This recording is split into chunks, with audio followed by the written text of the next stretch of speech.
The title of Section 2.4 is Subgroups. In this we have the definition of a subgroup, criterion for any subset or finite subset to be a subgroup, examples of subgroups, posets of a subgroup H of a group G and their properties, the Branch's theorem and its 5 corollaries, properties of cyclic groups. Now, in this video, we are going to have the definition of a subgroup, criterion for any subset, and even finite subset to be a subgroup. So, first we have the definition of a subgroup. So, if I am given G to be a group and H to be a non-empty subset, to have some element. So, a non-empty subset H of a group G is said to be a subgroup of G if under the product Ng it itself forms a group. So already G is a group, so which means it has closure, associativity, identity and inverse. These axioms are satisfied by G under the product, say some dot or star. So H being a subset of non-empty subset of G, if H satisfies all these 4 axioms, then we call H to be a subgroup. But when we do problems, we cannot be verifying all the 4 axioms for a non-empty subset to be a subgroup. So instead, we use criteria for H to be a subgroup. So one is when we have H to be a non-empty subset, the other one when H is a finite subset. Now, having got the definition of a subgroup, we notice these points. Now, if G is a group, then G is the only improper subgroup of G, and all the other subgroups of G are proper subgroups of G. See, actually, when we consider G, the definite subgroups of G are, if I am given G, the definite subgroups of G are singleton E and G itself. So this G you call, this is a subgroup. Every group is a subgroup of itself. So that is called the improper subgroup. And how about the rest?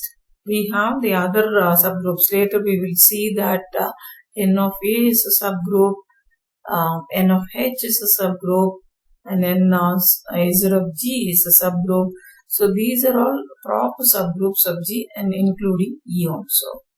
And this one, it is also called as trivial subgroup. This one is called trivial. The rest are all non-trivial. So you have 2 terminologies. One is improper, proper. The other one is trivial, non-trivial. So trivial subgroup is only singleton E. So in terms of this, if you want to describe, then it is singleton E is the only trivial. The rest are non-trivial. If you want to describe in terms of this is improper, the rest are proper subgroups. So you have proper, improper or trivial, non-trivial.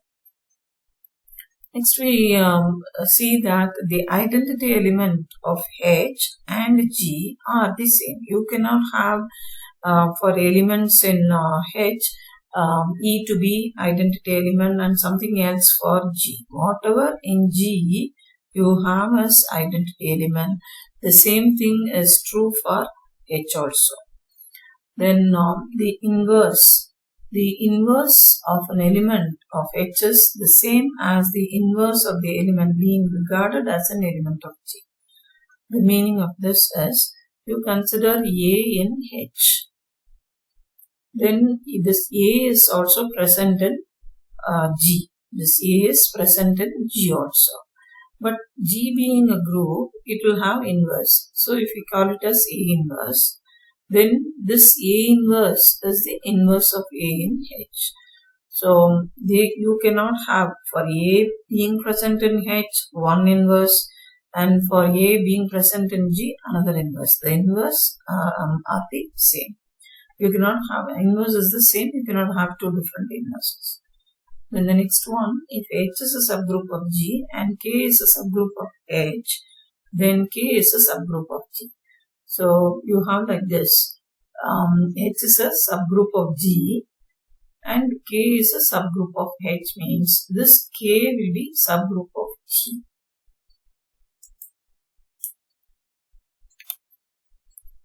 Next, we are going to have the criterion for deciding whether a given subset of a group is a subgroup of the group or not. This is the statement. A non-empty subset H of a group G is a subgroup of G if and only if. So whenever you have criterion, you will have this word if and only if. Our first condition is for A, B belonging to H. You have two elements A and B in H. You should have that implying the product AB is also in H. And whenever A belongs to H, we should have A inverse also to be in H. So if these two conditions are true, then this non-empty subset H will be a subgroup. And whenever you have this H to be a subgroup, these two conditions are true. So that is what we have as if and only if condition. Only if you have if and only if condition, you can call it as a criterion. So this is what we said earlier, that instead of checking all the four axioms, closure, associativity, existence of identity, existence of inverse, it is enough you check only these. So in this we notice that it is a non-empty subset. Later, after proving this, we are going to have a finite subset. In that case, what will be the condition, we will see later. So first we see two parts that we have in this. One is H is assumed to be subgroup. You have to establish this. And for the converse part, given a non-empty subset satisfying these two, you need to prove that this H is a subgroup of G. So first we will assume that H to be a subgroup of G. Then it is obvious that 1 and 2 must hold. What is 1? It is nothing but, see, we have already seen that whenever H is a subgroup, it will satisfy all the four axioms, namely closure, associativity, existence of identity, existence of inverse.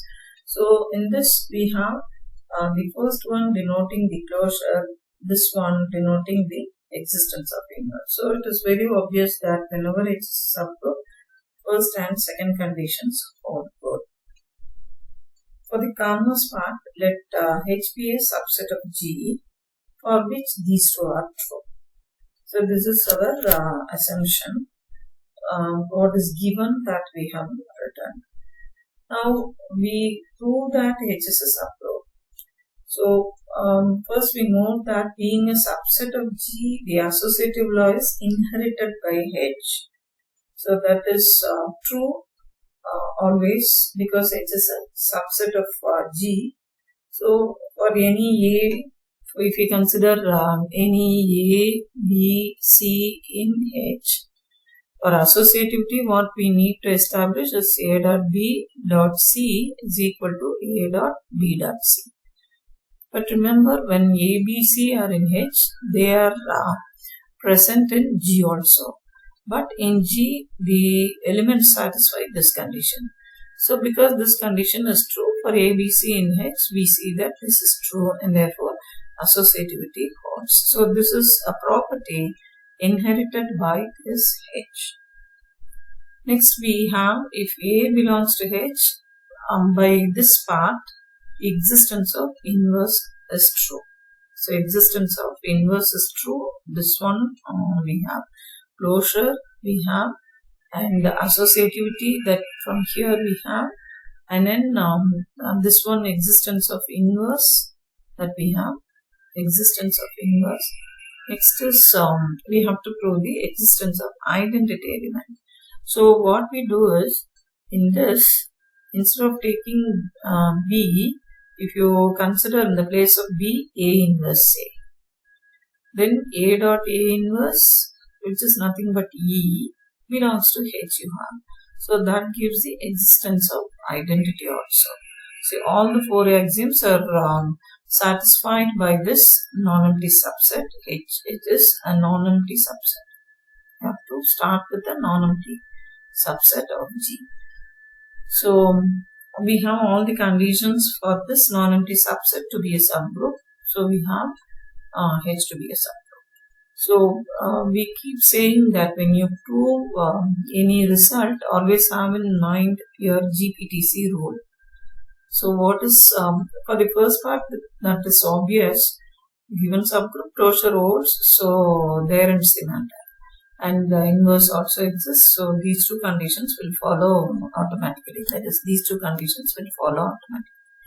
But for this, what is given? Given we have written. And then what is to be proved? H is a subgroup. So for which technique? Technique means you have the axioms, closure, associativity, you have closure, associativity, identity and inverse. So these are to be checked. So they are checked and then you conclude that hence the proof you can say, or therefore H is a subgroup. So always follow this rule to understand the proof, and when you write also you have to have this in your mind and present.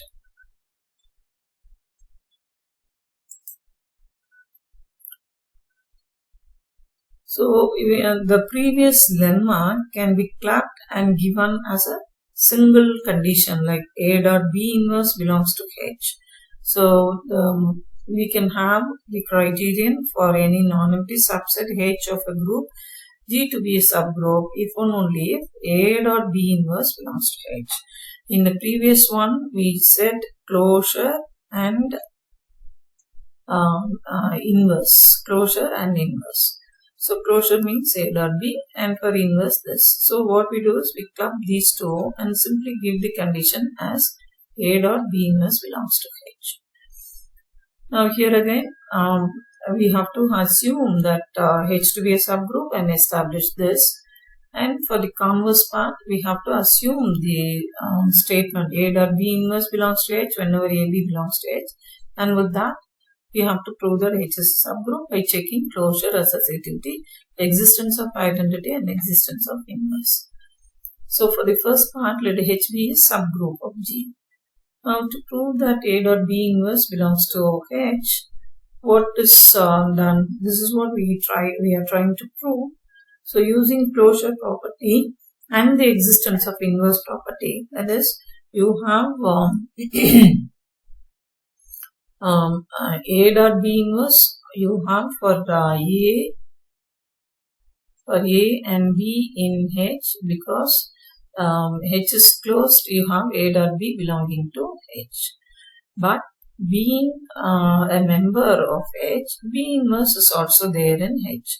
So instead of A and B, for which closure is assumed here, we use for A and B inverse. B inverse is in H because H is a subgroup. So we club these two and conclude that A dot B inverse belongs to H. So the first part is simple. For the converse, we presume this, we shall name this statement as P.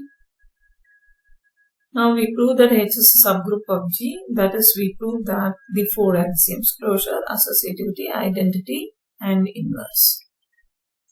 Now this is because by the definition a non-empty subset H of a group G is said to be a subgroup of G if under the product in G, H itself forms a group. Now we consider, see what are the things that we are going to establish. First we will establish this associativity. We can also say that it is inherited, but that is again written explicitly. If ABC are in H, then ABC are in G also. So this property is inherited. Being members of G in G, this one is true. So for these elements, this equation is true, and therefore that proves the associativity. Now we will take B as A in P. What is P? This is the statement is taken as this. So you take B as A. So what will happen? A dot A inverse you will get, but that is nothing but identity. So this proves the existence of identity element. And then having got now the identity element, you take A as E in P. What is P? In this, you are taking your A as E. So for B in H, you are able to have B inverse. So that proves the existence of inverse. See, this A and B, what we have considered, A and B in H are arbitrary elements, which means they are representative. You have in H so many elements, these are representatives. So if it is true for these elements, then it is true for any element in H. So don't think that you said that A and then A inverse, here you are showing B, because B is also present in H. That is an arbitrary element. B inverse belongs to H. If we show also, then that will prove the existence of inverse. Now you take B as B inverse. So everything is dependent on the statement P, which is given, which is assumed for the converse part. So in this, first you take B as A, E comes. Having got E, then you substitute in the place of A, E, then you get B inverse belonging to H, inverse element. And then you take your B as B inverse. Take your B as B inverse. Then you will have, in group theory under section 2.3, some preliminary lemmas, we have established that A inverse, the whole inverse is A. So using that, you have B inverse, the whole inverse as B here. That is why you have A dot this. In the place of B, you are having B inverse. In statement P, instead of B, you have B inverse. So you have A dot B belonging to H. That proves the closure property. So since H satisfies all the four axioms of a group, H is the subgroup of G. So again, remember the GPTC rule. What is given? A dot B inverse belongs to H. This alone is given. That was named as statement P.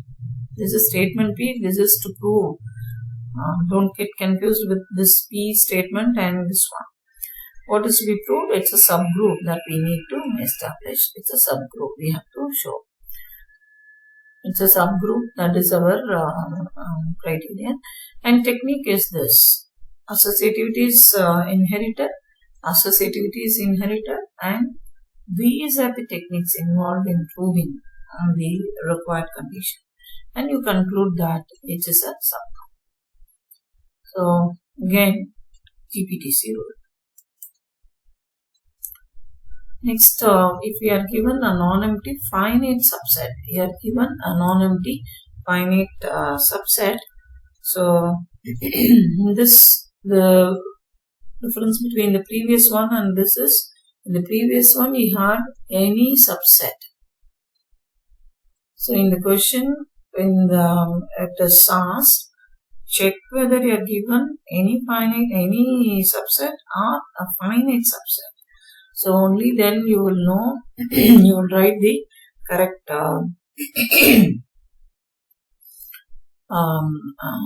correct proof you will write. So finite subset H of a group to be a subgroup, we have the criterion to be, it is enough that you have closure alone is true. So both associative, closure and inverse. We said closure and inverse. We said both must be true. Whereas here it is enough you have closure alone. So you are given one, already you are given one condition, namely finite. This is given. And here instead of checking both, it is enough you check only closure. Now you first assume that H to be a subgroup, then obviously by the definition of subgroup, you have H to be, you have the closure to be true.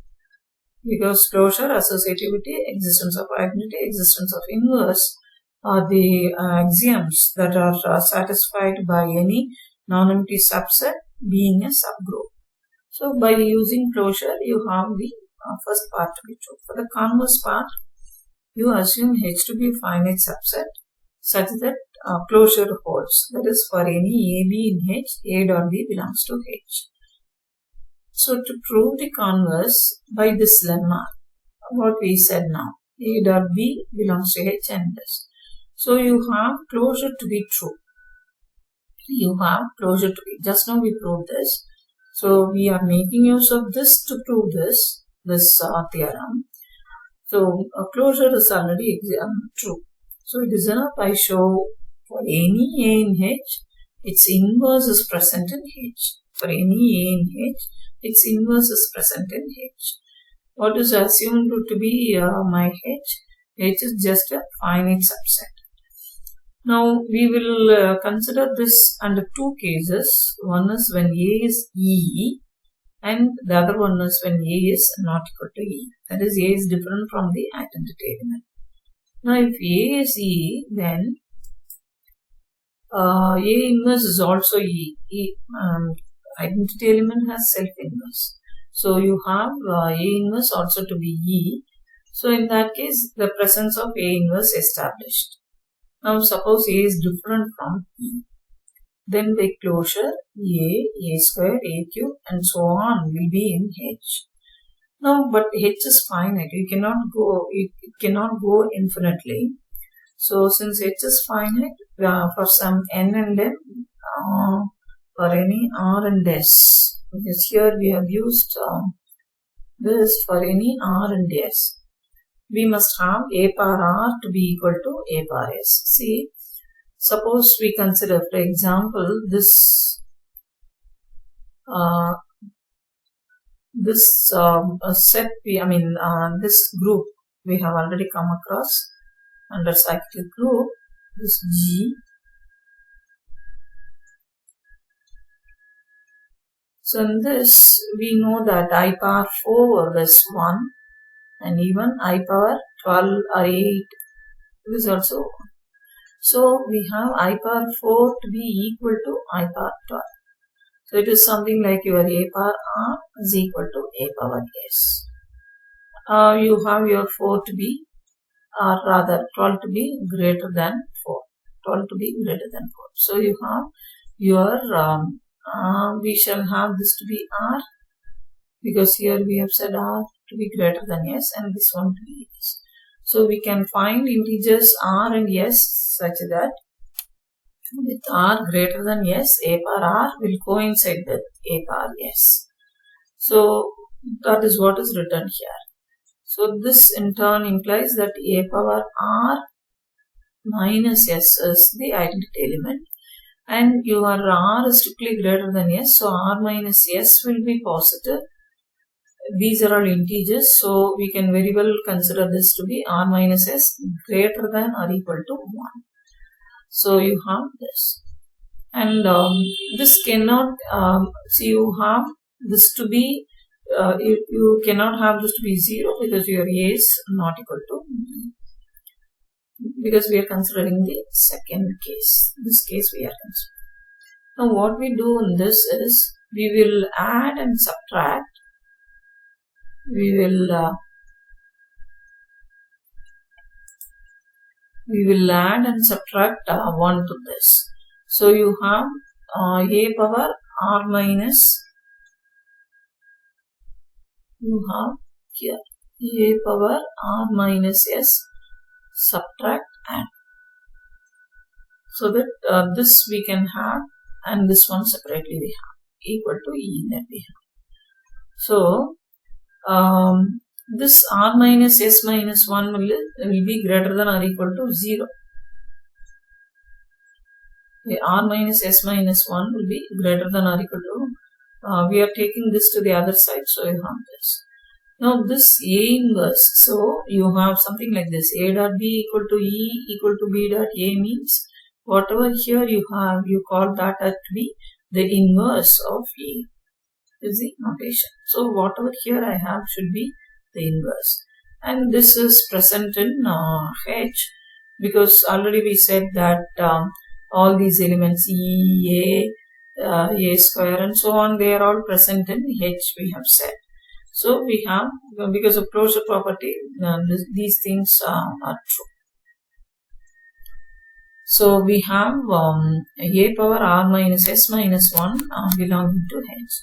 So you have for A belonging to H, A inverse to be in H. So we started with A in H, and we need to prove that A inverse belonging to H, and that is established. So you have our criterion to be true.